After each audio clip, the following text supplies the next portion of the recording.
Greetings from the barbarian with the most epic eyebrows and beard. And if you're new to this channel, welcome aboard. In the last chapter, Wulfric pulled the lever.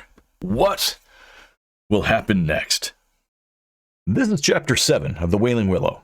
If you missed chapter 6, you're probably a terrible human being. Fix that by clicking the link up here or follow the link down in the trumpery below to catch up with what's happened thus far. To reduce your chances of becoming stuck in a dungeon, be sure to like and subscribe to this channel and click the bell icon, or a dark wizard might expose your browsing history.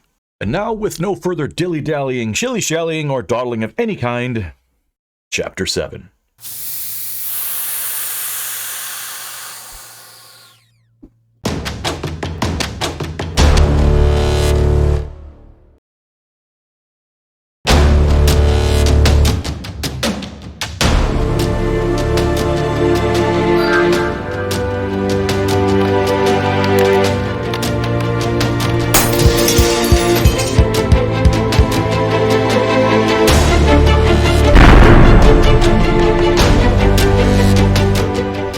Wailing Willow, written and read by Brian Carey. Chapter 7. "No, laddie!" Angus shouted. "Don't pull the lever!" Wulfric, convinced as ever that he should follow his own instincts, pulled the lever. They heard a loud metallic clink, followed by the sound of something that suggested gears. The low rumble of stone grating against stone caught everyone's attention. "What have you done?" Dane screamed. The grating sound lasted several seconds. It issued from the room with the stairs and the round table, and then, as suddenly as it began, it stopped. No one spoke for a moment. "I half expected the ceiling itself to breathe forth spikes and descend upon us," the dwelmer uttered with relief. "I'm glad you were wrong," Dane confessed. "You're not the only one," Angus concurred. Wulfric, either keeping up a pretense of being bravely unaffected or just flat-out blindly overconfident, climbed through the broken cabinet doorway. "Let's go see what that noise was." Moments later, the others heard him shouting, "Bollocks, I knew it! Right again, Dane, right again, as usual." As Angus and Dane climbed back into the room with the table, they immediately perceived the source of Wulfric's elation. A part of the stone wall had opened up, leading to a long hallway. "I knew it, right? I was pushing on the stones right there. I knew there was a secret passage. I knew it!" Dane rolled his eyes. "Yes, Wulfric, you're very smart. Never mind that the cabinet I discovered basically gave you this little victory." "Stop trying to hog all the glory," the older brother objected. "Just because you can read doesn't mean you're not the only one with smarts." I'm not... That doesn't even make sense," Dane countered. Angus raised one eyebrow. "You can't read, Sir Wulfric. I'm quite surprised. I myself had discovered it to be quite a valuable skill." "Enough," Wulfric barked. "Everyone's pudding hole. Shut. Good.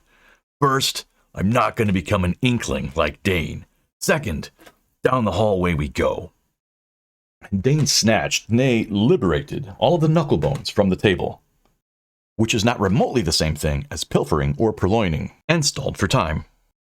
"Why does every place we go have to be dark, unsettling, and smell of orc gas?" Dane objected. "Indeed," Angus agreed. "This deal keeps getting worse all the time." Dane kept going. "I thought you had a strict no-dungeon policy. How is this not a dungeon?"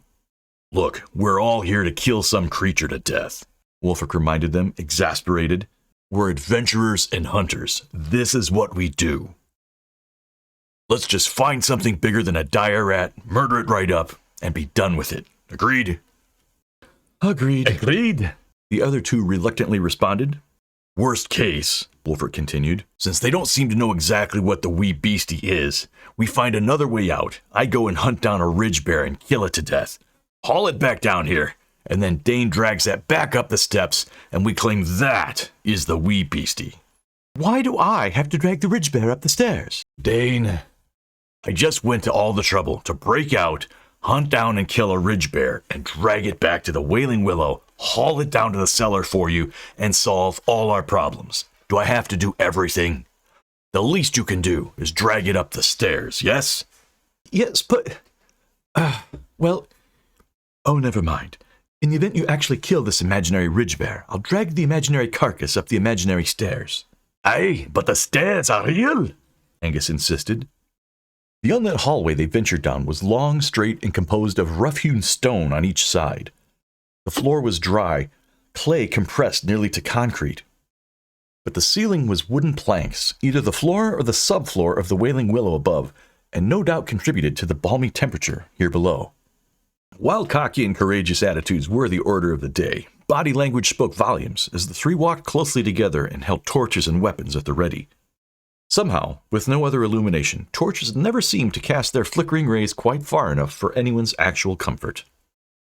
A now familiar screech echoed from down the hallway. Dire rats. Angus hastily handed his torch to Dane and knocked an arrow into his bow. The skittering echo of clawed feet rapidly closed in on them. Wulfric twirled his sword through a quick flourish and readied himself. Dane held the two torches out in front of him like a shield. As if on cue, a dire rat charged straight at the group, screeching, hungry. Its black eyes flashed in the torchlight. It was as large as a dretch. A full-grown dretch, as everyone knows, is about the size of a large dog or a starving grell. Angus's bow made a loud twang as he let his arrow fly. The missile found its mark just inside the front leg of the oversized vermin and pierced its heart. The arrow's impact sent the creature tumbling back away down the hall, squealing in torment until it died. Wulfric appeared to calmly stab the ground right in front of Angus with his sword. Oddly enough, the ground screamed out in pain. Dane and Angus looked down to see a second dire rat stab through to the floor. Nice aim, Iron Dome. I'll thank you for that, glancing down at the dire rat. And you may as well call me Angus, lad. He retrieved his arrow from the first mammoth rodent. I'm Wulfric, and this tall fellow is my little brother Dane. He stepped firmly on the rat's naked tail before forcefully unsheathing his sword from the second dire rat's back. That much I gathered, Sir Wulfric. Wulfric wiped his sword on the rat's fur. I would have introduced us earlier, but in truth, I didn't plan on knowing you this long. No offense. There is a dwelmer saying that goes, curious situations oft call for unlikely companions. And I can't think of a more fitting occasion. Wulfric smiled. We were all still upstairs in the Wailing Willow. I drink to that. At the end of the hall on the right was a metal door.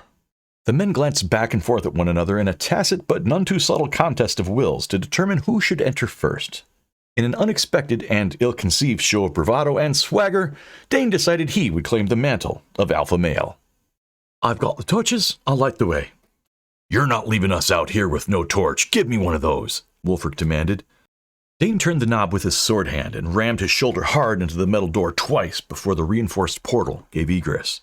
Another dark and unexplored room. No surprise here, Dane called back to his companions. Watch for more dire rats, Angus suggested.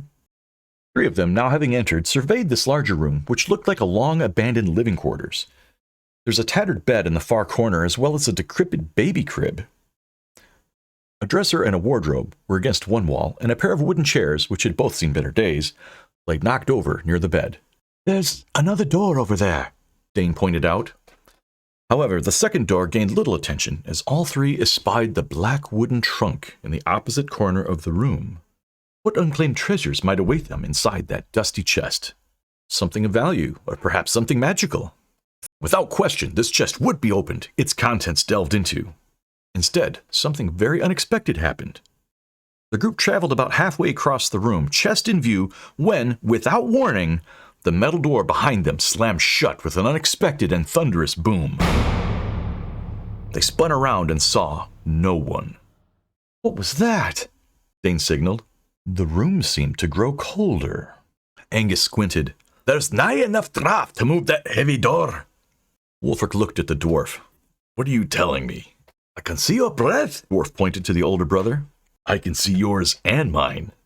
Wulfric looked anxious. That's not good. Dane brought the torch closer. It's getting cold fast, but the doors are shut. We can see that, Dane. Why can I see you so... Where is that light coming from? Angus demanded. They turned to see a tiny vertical sliver of bright blue light. Unnatural, but curious, the sliver of light floated gently in the air near the tattered and torn bed. As the temperature in the room plummeted, the light grew ever taller and burgeoned until it illuminated the whole room with bluish-white luminescence. Dane's eyes grew wide. That's dark magic. The three shivered as the blue-white light widened and took shape. The adventurers cautiously and apprehensively backed away. Angus bolted for the metal door and tugged on the knob to no avail. The floating blue light grew and morphed until an ethereal form appeared. The azure figure illuminating the room had long hair and was adorned in a sleeping gown. Her form was wavy and in some places indistinct, yet they could see her and also see through her. "She's beautiful!" Angus stared at her, fascinated. "What is it?" Dane demanded of his fellows, still gazing at the fluctuating blue woman suspended before them. Wulfric shivered, never averting his eyes. "Maybe some kind of spirit or a ghost. Don't get too close, Dane." He gripped his sword tightly, but was unsure if he could strike a creature composed entirely of light. She gazed down at Dane, who was closest to her, and a voice issued from the apparition. "My beloved Matthias, is that you?" Her voice contained an unnatural echo, as if she were speaking in several different octaves at the same time. Dane, teeth chattering, turned to his brother. You guys?" "She's a ghost, or perhaps a spectre. Atman, save us!" The dwelmer slowly pulled out an arrow. "Dane, just answer her," Wulfric scolded. What? Who are you?" Dane finally asked. Her booming and echoing voice answered back, "Has it been so long, my love? Do you not recognize me, my beloved?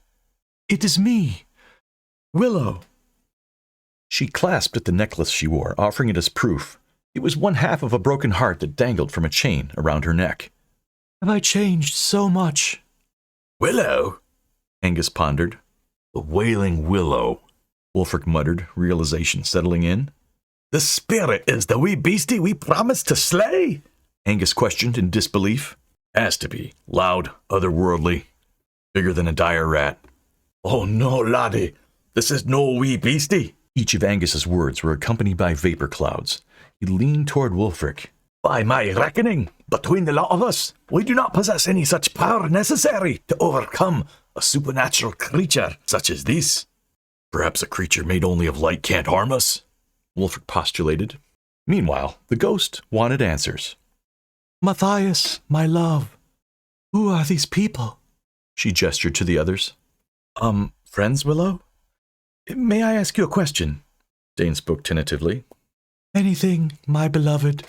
Her piercing voice caused minor discomfort to hear. "Are you... that is, I can see right through you. So that means you're..." She smiled. Her unearthly voice boomed. "Oh, Matthias, you could always see through me, my love." Dane shook his head. "No, I mean, well, you're floating almost 2 spans above the floor." "Yes, my love," the feminine specter's voice boomed. "I feel my feet will never again touch the ground with you nearby." "It's no use, lad," Angus whispered. "She's a ghost. They're confused. She doesn't understand that she's dead." Wulfric interrupted. "No, if we can get her to understand, she might, pass on. Keep going, Matthias." Dane picked up a pebble from the ground. "Okay, Willow, how do you explain this?" Dane gently tossed a pebble at the ghostly figure. It passed through her as if she were but air. "Oh, Matthias, how did you do that? You are always so clever, dearest. Matthias, I've missed you so." I'm not actually Matthias. My name is Dane." The blue apparition looked intently at Dane for a moment. A look of realization struck her. A look of contempt. "Deceiver!" she screamed. Her once sweet, beautiful face contorted through anger, twisted with rage until her face resembled an angry skull. Her teeth grew into long, pointed fangs. "Imposter!" she shouted, pointing fiercely. Her voice now so loud the men covered their ears in pain. "Oh, Drek, what did you do, laddie?" Angus exclaimed, his eyes wide, his mouth wider. Dane took a step back from the menacing figure. "Maybe I shouldn't have said that?" And thus was born the old saying, if you ever encounter a glowing blue ghost, a full torso apparition, or any Class 5 full roaming vapor, and she thinks you are her long-lost fiancé, you may want to consider playing along. Ooh, catchy. The ghost of Willow burned white with anger, her visage now a hideous skull. She shrieked at Dane for his deceit. Angus knocked an arrow into his bow and leveled it at the ghost. Wulfric, spotting Angus's plan, shouted, "No, wait!" "No, don't wait! Why is there waiting?" "And Willow's a ghost? They're so dead. Dead. Tut-tut-tut. There's a chance they might live. Not much of a chance, but they could. As everyone knows, the only way to defeat a ghost is to share this video series with a friend, and clicking the like button, the subscribe button, and also the bell icon. Hurry, before it's too late! Chapter 8 is right around the corner. Just click over here for Chapter 8, where things are going to get so much worse. Yes, worse. Now click Chapter 8 before Wailing Willow gets to you. Do it before...